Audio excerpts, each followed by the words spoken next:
Kita sambung, saudara, berkaitan dengan ada upaya dari seorang ibu, Ibu Santi Warastuti dari Sleman, Jogja, yang memohon legalisasi ganja. Kita sambung obrolan kita, masih saya bersama Kang Asep Iwan Iriawan, pakar hukum pidana, juga Bang Arsul Sani dari Komisi 3 DPR RI.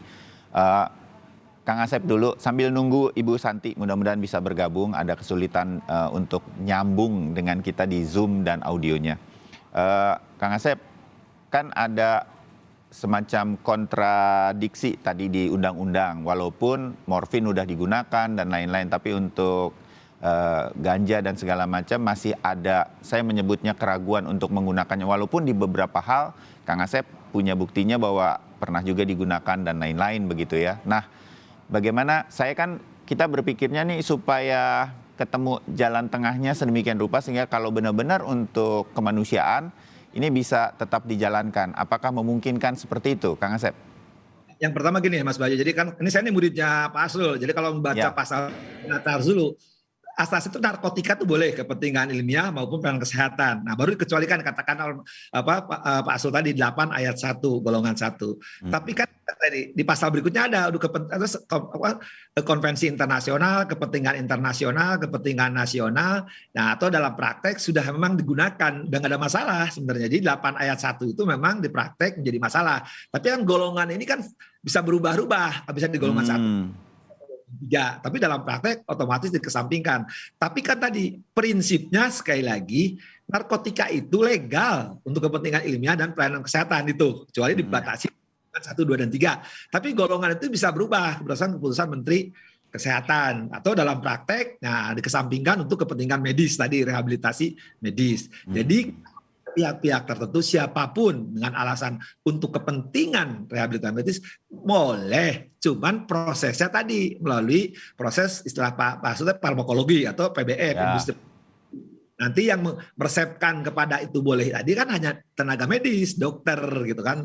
Tapi kalau dokter puskesmasnya Pak Asrul, dokter puskesmasnya Asep, ya jangan dulu lah jadi buka puskesmas selama saya belum puskesmas, Pak Asrul.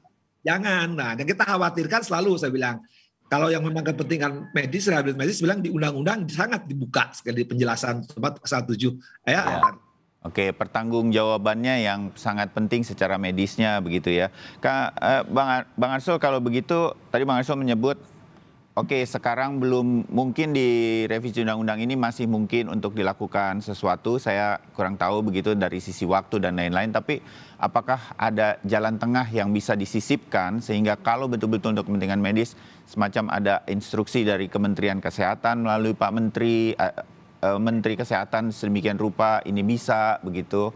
Jadi betul-betul terawasi atau bagaimana begitu? Ada kemungkinan nggak hal-hal ini kemudian bisa tidak lagi menjadi perbincangan, tapi kalau untuk kemanusiaan ini bisa segera dilakukan. Bang Arsul.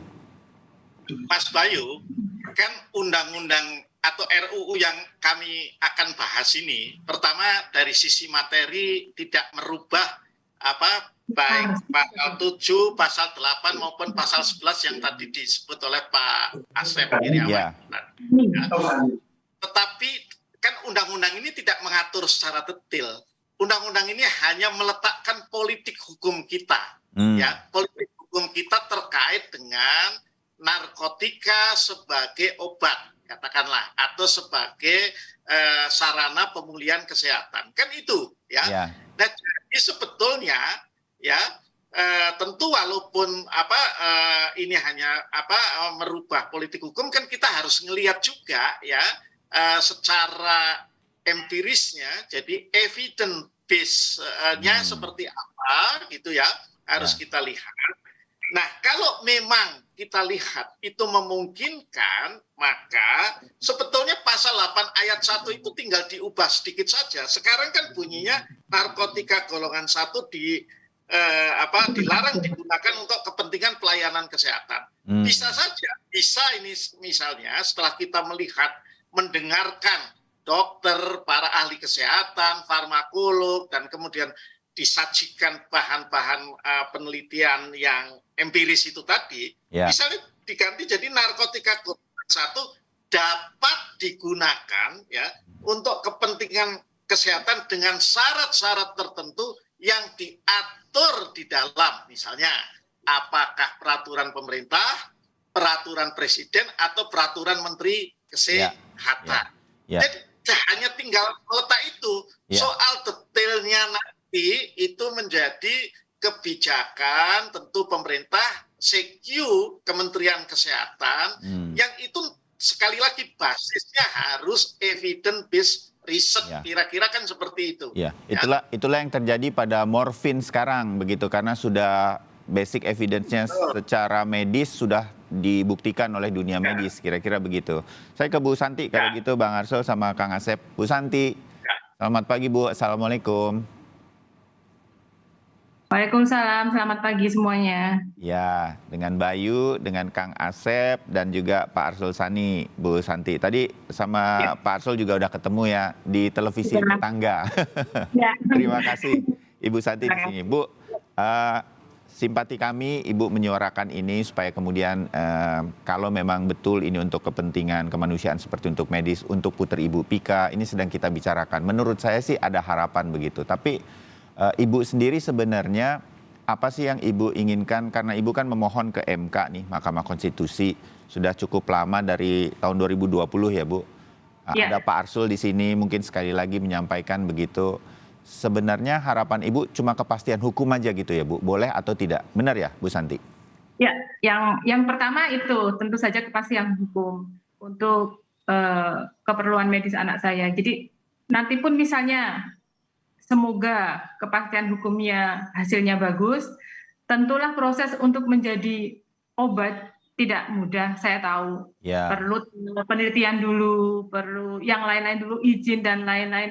Yang saya harapkan memang seperti itu. Jadi nanti secara medis pun penggunaannya terawasi, terarah, dan dosisnya pun dari pihak medis gitu. Jadi kita menggunakan pun dengan aman, kita udah ada tahu dosisnya, cara pakainya, berapa kali sehari, seperti itu. Jadi misalnya nanti bisa kita dapatkan di Indonesia, tentu kita bisa akses lebih mudah. Kalau memang kita bicarakan hanya untuk Pika, beberapa komen di media sosial saya tahulah, oke, kita bawa ke Thailand, kita bawa keluar, oke, itu hanya untuk Pika saja, menyelesaikan satu Pika. Bagaimana dengan Pika-Pika yang lain gitu loh. Tidak semua orang tua punya kemampuan untuk membawa anaknya ke luar negeri, untuk membawa anaknya berobat gitu. Jadi saya berdiri ini bukan hanya untuk satu Pika, tapi banyak upaya yang lain gitu loh Mas Bayu. Ya, dimengerti Ibu Santi. Terima kasih untuk upaya ini untuk ibu-ibu yang lain juga yang mungkin putra atau putrinya juga membutuhkan legalisasi dari ganja untuk medis. Bu, tadi waktu kita ngobrol kita pengen tahu Bu, izin ya Bu, Ibu Santi. Ibu mengertinya bahwa Pika membutuhkan ganja ini itu dari mana? Berdiskusi dengan dokter yang selama ini merawat Pika atau dari mana sehingga kemudian iya nih saya butuh ganja untuk medisnya Pika. Nah itu boleh tahu Bu Santi dari mana? Oke, gini Mas Bayu. Jadi Pika itu sudah sakit sejak tahun 2015. Sampai sekarang 2022 itu bukan waktu yang sebentar gitu. Sekitar 7 tahun. Bukan butuh banyak effort, banyak mental, air mata.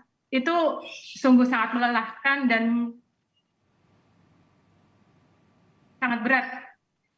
Dari melihat anak sehat, bisa lari-lari, bisa bicara, bisa ngomong, kemudian sekarang tidak bisa apa-apa, itu sangat berat bagi saya. Mungkin juga bagi ibu-ibu yang lain gitu. Saya bukan tidak berjuang, bukan tidak berobat secara medis, sudah dari awal 2015 saya sudah mencoba, sudah berobat melalui medis, sudah ke dokter. Pika sudah konsumsi obat kejang itu 3 macam. Alergi sudah pernah, ganti obat. Sekarang pun ada alergi lagi. Kata dokter karena efek pemakaian obat jangka panjang. Dari awal 2015, saya mendapatkan informasi itu dari, karena saya waktu itu bekerja di Bali. Bos saya waktu itu, karena orang luar, dia pas posisi di luar, saya dikirimin foto, botol. Santi, ini di negaraku bisa untuk obat epilepsi karena waktu itu yang kelihatan pertama muncul kan kejang. Saya bawakan ya, dia bilang begitu. Tapi kan saya bilang Indo masih belum legal di Indonesia saat itu dan sampai sekarang. Jadi saya tidak berani untuk memberikan obat itu kepada Pika. Ya. Setelah itu tahun 2015 saya pulang kembali ke Jogja. Setelah itu perkembangannya saya bertemu dengan Ibu Dwi Pertiwi, Ibu almarhum Musa. Ya. Beliau membawa Musa ke Australia untuk terapi ganja medis di sana. Dan perkembangannya signifikan, Mas Bayu. Nah, itu kan sebagai ibu saya juga pengen dong memberikan yang terbaik buat anak saya. Kalau misalnya kok Musa bisa perkembangannya bagus, Pika kenapa tidak gitu. Tapi kan banyak kendalanya. Saya terkendala pertama ya biaya, karena membawa keluar itu kan butuh biaya mahal. Dimengerti, ya. Kemudian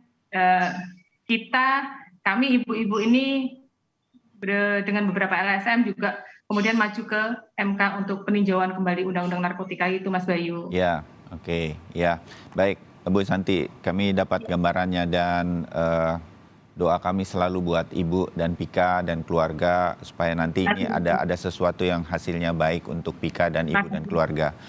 Nah, Bang Arsul, dengan situasi seperti ini, saya sedikit melihat ke negara-negara yang sudah bisa melakukannya. Apakah ini juga bisa cukup bagi Indonesia untuk melihat apa yang sudah dilakukan di Australia mungkin, di Thailand juga gitu, untuk kemudian diterapkan. Saya yakin dunia medis kita juga sebenarnya melihat ini semua begitu. Tinggal mungkin situasi undang-undang kita membuat kita kagok begitu, Bang Arsul. Apakah ini bisa dicarikan jalan tengahnya agar Pika beserta Ibu Santi dan banyak lagi ibu dan putra atau putri lain yang mengalami ini bisa mendapatkan pengobatan di sini. Tentu biayanya akan jauh lebih murah. Tentu akan banyak orang yang bisa sangat membantu karena dari sisi biaya bisa banyak yang membantu. Bang Arsul. Mas Bayu, saya kira kami sebagai pembentuk undang-undang, baik DPR dan pemerintah itu harus terbuka pikirannya. Ya. Harus terbuka juga melihat kemungkinan-kemungkinan baru, ya. Meskipun itu harus dilakukan dengan hati-hati. Saya kira yang diinginkan oleh Santi ya untuk Tika itu kan juga kehati-hatian juga, ya. Nah, karena itu ya hemat saya ya kita memang perlu melihat ke negara lain juga seperti apa ya. Meskipun tidak harus juga kemudian kita kunjungi semua, nanti Kang Asep keberatan juga kalau kita kebanyakan jalan-jalan begitu ya. Nah, karena itu kami saya kira ya mengundang teman-teman masyarakat sipil ya untuk juga mensupport kami dengan katakanlah bukti-bukti ya, katakanlah riset report ya, riset study tentang ya penggunaan ganja untuk keperluan medis itu ya. Yang komunitas dari dunia kesehatan mungkin juga bisa mendengarkan imbauan ini, jadi berikan masukan ke Komisi 3, begitu Bang Arsul ya? Betul, karena ini akan dibahas di Komisi 3 kebetulan ya. Oke, jadi ini sebetulnya untuk revisi RUU narkotika ini masih memungkinkan untuk ada perubahan-perubahan signifikan untuk hal-hal yang dimohonkan oleh Ibu Santi. Masih terbuka ya, Bang Arsul ya? Iya, meskipun tadi di dalam RUU yang disampaikan pemerintah ya pasal 7, pasal 8, pasal 11 itu tidak disentuh-sentuh ya. Tetapi tentu DPR juga bisa kemudian menambahkan. Dulu pengalaman ya undang-undang terorisme itu Mas Bayu ya yang kemudian Undang-Undang Nomor 5 tahun 2018 ya. Itu apa yang kita sahkan itu boleh dibilang tambahannya juga 100% dari yang ada di RUU yang disampaikan pemerintah. Nah, kenapa kok kami menambahkan banyak hal? Ya karena ada masukan dari berbagai elemen masyarakat sipil, dari akademisi, dari ormas, ya termasuk dari kalangan tokoh-tokoh Islam. Jadi saya kira ini juga kami pertama tidak boleh juga kemudian cepat-cepat tanpa mendengarkan Ya. itu tadi dari semuanya. Tetapi sekali lagi karena kami juga terbatas juga ya latar belakang keahliannya ya, maka kami juga perlu disupport, diberikan masukan. Ya, Ya. tidak harus dalam bentuk rapat resmi RDPU, tidak harus, Ya. tapi bisa kok. Itu. Ya, oke. Saya tahu banyak anggota Komisi 3 termasuk Bang Arsul Sani yang bisa ketemu secara informal. Jadi saya mengimbau kepada semua pihak untuk berikan masukan ke Komisi 3 hari ini nih, mudah-mudahan sampai supaya apa yang dialami Ibu Santi dan Pika ini bisa kita atasi secara bersama-sama. Komisi 3 sudah membuka diri paling tidak lewat Bang Arsul Sani. Bu Santi, saya pengen tahu sedikit mumpung ada Kang Asep nih yang punya banyak kenalan sedemikian rupa di dunia hukum kita termasuk di Mahkamah Konstitusi, Bu Santi. Perkembangan terakhir kontak dengan Mahkamah Konstitusi kapan dan apa yang dijanjikan, perkembangan atau update-nya seperti apa? Dari keinginan Bu Santi akan mendapatkan kepastian, boleh nggak sih saya gunakan ganja untuk medisnya Pika begitu? Dan ibu-ibu juga yang lain untuk putra-putrinya. Bu Santi, sampai di mana itu? Ya, begini ya Mas Bayu, kalau dari MK sampai sekarang kita masih menunggu ya Mas Bayu, sudah 8 sidang. Dari kita mengajukan November 2020 mengajukan permohonan itu. Ibu didampingi tim pengacara begitu? Iya, yang ada pendampingan. Okay. Tapi sampai sekarang ini masih menunggu kami dari Mahkamah Konstitusi begitu Mas Bayu. Jadi harapannya dan ini bukan Ibu Santi sendiri ya, betul ya Bu? Ada bersama-sama dengan orang tua yang lain untuk memohon agar ini bisa dilegalisasi untuk medis begitu. Harapannya seperti itu. Ya, baik. Kang Asep, sampai di titik ini Kang Asep punya saran nggak buat Ibu Santi dan kawan-kawan yang sedang mengajukan permohonan ini ke Mahkamah Konstitusi, Kang Asep? Masih. Suaranya Kang Asep belum terdengar nih.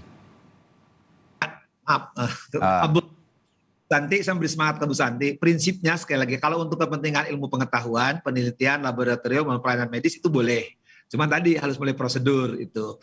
Nah sekarang yang kedua, sekali lagi ya, yang penting itu ya soal perubahan golongan tadi oleh Pak Arsul sudah disebut. Jadi nggak usah khawatir bahwa itu ada pasal 8 ayat 1 ya, karena selama ini sering dikesampingkan tuh pasal 8 ayat 1 soal golongan itu. Jadi kalau sekarang boleh tahu ke Bu Santi dulu alasannya ini diuji ya bertentangan dengan apa Bu Santi? Dulu ke MK alasannya pengacara pakai apa?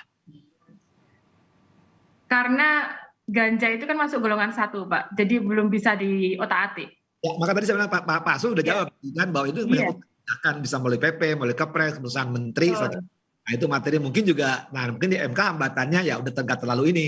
Karena dalam praktek juga di RU yang baru ya maupun RU yang baru pasal 78 tetap. Karena prinsipnya tetap bisa digunakan dengan kekecualian, dengan exception tadi ya. Nah, saya ya sekali lagi, kalau hukum itu kan substansi yang mengerti kan orang farmakolog, orang farmasi, orang kesehatan. Ya kalau menjadi undang-undang ya tentu kan substansinya dari mereka. Ya apapun juga. Kita nggak bisa Pak Arsul dan kawan-kawan menyebut norma, ini nggak boleh. Ya, yang tahu kan istilahnya substansinya, materi pokoknya ya tenaga medis atau tenaga farmakolog. Nah tapi kalau tenaga farmakolog nanti masih tidak membolehkan dan beberapa kekecualian, ya saya pikir saya termasuk ya memang tetap pasal 78 maupun pasal 11 memang konsepnya juga tetap gitu kan. Jadi harapan kepada tadi ya pihak-pihak tertentu jangan berdasarkan evidence, berdasarkan keterangan lain-lain, harus tetap ya rekomendasi dari tenaga medis bahwa ini misalkan Bu Santi putranya harus menggunakan ini, bukan membaca pengalaman Bu Santi. Mohon maaf ya Bu Santi, mohon maaf punten sekali lagi. Ya harus misalnya rekomendasi dokter pribadinya Bu Santi misalkan, atau ini harus. Tapi kan faktanya ternyata Bu Santi ternyata karena kebanyakan makan obat ya sehingga harus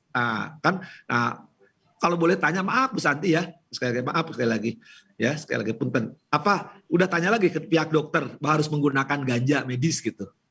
Kan Bu Santi di belakang tuh tolong anakku butuh ganja medis. Nah, apakah pernah ada dokter yang mengatakan misalkan dokter siapa ya bahwa ini harus menggunakan ganja medis gitu. Mohon maaf punten maaf. Ya. Terus terang aja ya Pak ya. Saya juga mohon maaf sekali ya. Saya udah 7 tahun loh pegang Pika. Kalau Bapak mau coba dulu pegang Pika boleh monggo. Dan saya sudah monggo sebentar maaf ya. Sebentar, saya sudah ke dokter. Kalau dokter pasti nggak ada yang menyarankan ke ganja medis, karena mereka juga tahu kan di Indonesia nggak ada gitu loh. Pasti nggak ada. Mereka pasti menyarankannya ke obat medis yang memang konvensional yang bisa didapatkan di Indonesia gitu. Iya, oke. Gitu. Oke, jadi titiknya di situ ya Kang Asep ya. Memang kebetulan berbeda dengan morfin yang memang sudah sedemikian rupa digunakan di dalam medis. Untuk ganja ini tampaknya belum. Nah ini yang kita mudah-mudahan bisa ketemu pada pagi hari ini. Mudah-mudahan ada yang bisa membantu. Kalau saja ada dunia medis, maksudnya Kang Asep kan kira-kira gini, kalau dari dunia medis ada dokter yang kemudian mengajukan ini, mungkin ini akan lebih kuat sedemikian rupa.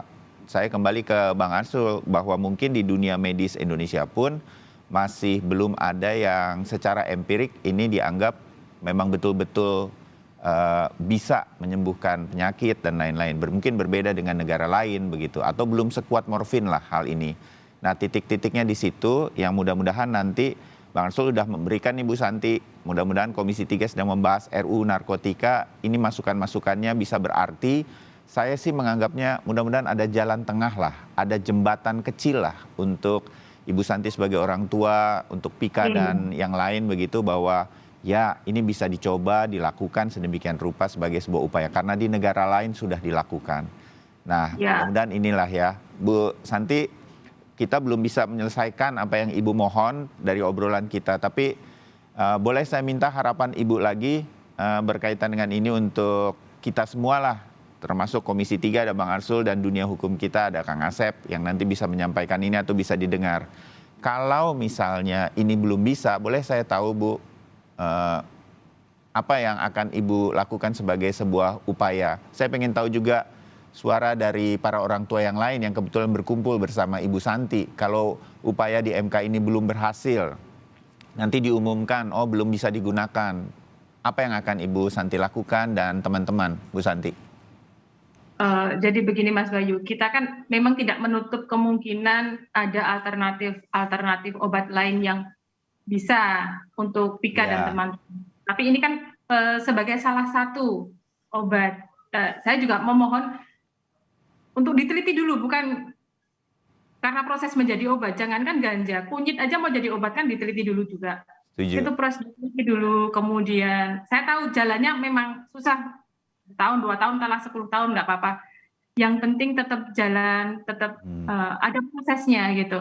Jadi ya misalnya nanti pun ditolak hasilnya, misalnya oh tidak bisa gitu ya.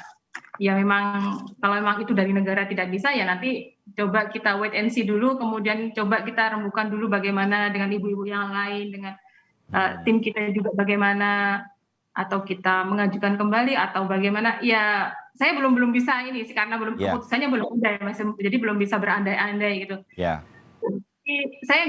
Saya mohon maaf, saya tidak ingin, mungkin ada yang berpikiran negatif, banyak sih saya tahu, tapi saya hanya ingin memberikan alternatif obat lain untuk anak saya. Monggo kalau ada yang mau, oh ganja nggak bisa, coba dikasih ini masih manjur. Oke, saya nggak menutup gitu loh Mas. Tapi ini kan alternatif gitu loh. Iya, oke. Terbayang Ibu Santi, saya terima kasih Ibu berbagi kepada kita, Ibu berdiri bersama ibu-ibu yang lain untuk Pika, putra-putri yang lain yang juga mengalami masalah kesehatan seperti Pika. Saya terima kasih Ibu bersuara untuk ini sehingga kemudian kita sama-sama bisa mendengarkan dan mencari jalan keluarnya. Mudah-mudahan ini yang terjadi setelah kita ngobrol bersama Bang Arsul Sani di Komisi 3, Kang Asep dari dunia hukum kita sedemikian rupa.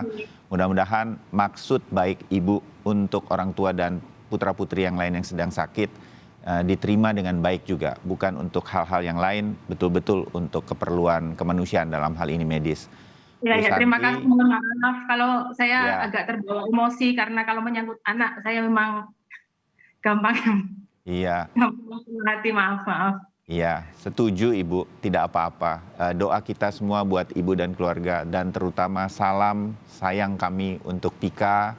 Salam untuk orang tua yang lain dan putra-putri yang lain yang sedang sakit. Mudah-mudahan ada jalan tengah nanti. Saya meyakini itu. Amin.